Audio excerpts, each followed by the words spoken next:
जिस समय ये दावे किए जा रहे हैं कि प्रधानमंत्री नरेंद्र मोदी यूक्रेन जाएंगे, ठीक उसी वक्त एक बहुत बड़ा संकट आ खड़ा हुआ है। रिपोर्ट्स में कहा गया था कि पीएम मोदी 21 अगस्त के बाद यूक्रेन जा सकते हैं। हालांकि अभी तक इसकी कोई आधिकारिक घोषणा नहीं हुई है, लेकिन फिर भी यूक्रेन ने पीएम मोदी के लिए बहुत बड़ी मुसीबत खड़ी कर दी है।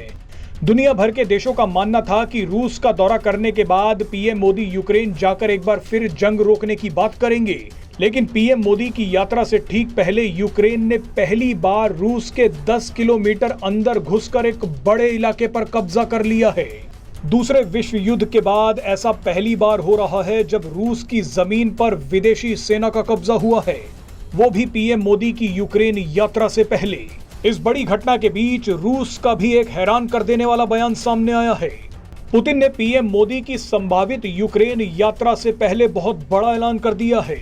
रूसी राष्ट्रपति पुतिन का बयान आपको दिखाएंगे, लेकिन उससे पहले देखिए कि यूक्रेन ने क्या कांड कर दिया है।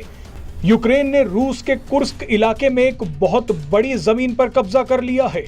हालात इतने खराब हो गए हैं कि भारत सरकार ने रूस के कुर्स्क समेत 3 इलाकों में रहने वाले भारतीयों के लिए सिक्योरिटी एडवाइजरी जारी कर दी है।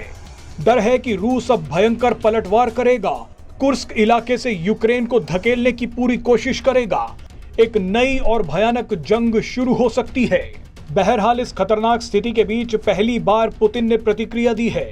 पुतिन ने कहा है कि यूक्रेन ने पश्चिमी देशों की मदद से यह हमला किया है ताकि किसी भी संभावित शांति वार्ता से पहले यूक्रेन की स्थिति को मजबूत किया जाए।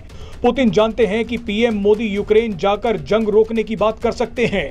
पीएम मोदी ही नई शांति वार्ता को शुरू कर सकते हैं।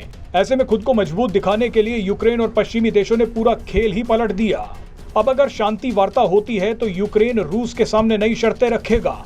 जाहिर सी बात है कि इस बार यूक्रेन रूस के इलाके में घुसा है। ऐसे में यूक्रेन रूस के सामने शर्त रख सकता है कि वो कुर्स्क इलाके से तभी निकलेगा जब रूस उसके कब्जाए इलाकों को छोड़ देगा।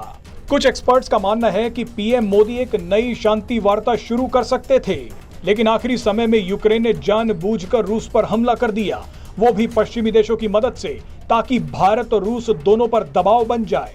ये सभी देश पहले से ही भारत और रूस की दोस्ती से चिढ़ते हैं। ऐसे में अब पीएम मोदी अगर यूक्रेन जाते हैं तो उनके लिए चुनौती और भी ज्यादा बड़ी हो जाएगी। भारत जब जब शांति वार्ता का प्रयास करता है तब तब यूक्रेन और पश्चिमी देश रोड़े अटका देते हैं। इस बार भी यूक्रेन ने ठीक वही किया।